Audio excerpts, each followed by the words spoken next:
हे लोकशाहीचं इलेक्शन नव्हतं, ही तत्वाची लढाई नव्हतीच. तरी तुम्ही लढलात, तरी तुम्ही टिकलात, त्याबद्दल तुमचे मनापासून आभार मानते. काल आमची CWC झाली आणि CWC मध्ये पहिला प्रश्न, पहिले जे राहुल गांधीजी म्हणाले, कारण का CWC मध्ये आम्ही सगळे होतो, ती हायेस्ट डिसिजन मेकिंग बॉडी असते काँग्रेस पक्षाची. ते म्हणाले की जेव्हा आपण जिंकतो तेव्हा सगळ्यांच्या चेहऱ्यावर आनंद असतो आणि हरतो तेव्हा दुःख असतं.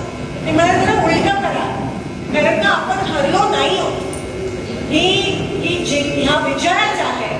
आणि मोदींचा चेहरा बघा तुम्ही, महाराष्ट्र जिंकले पण त्यांच्या चेहऱ्यावर आनंद नाहीये, कारण का त्यांना माहिती आहे की ते मागच्या दशकांनी येऊन EVM मॅनिप्युलेट करून ते आज त्या ठिकाणी 133 जिंकता येते. त्यांच्या BJPच्या कोणाच्याही चेहऱ्यावर आनंद नाहीये. तुम्ही ऑब्झर्व करा, अजूनही त्यांच्यात ताळमेळ नाहीये. EVM एकनाथ शिंदेसाठी काम नाही केलं म्हणून कदाचित ते पण आता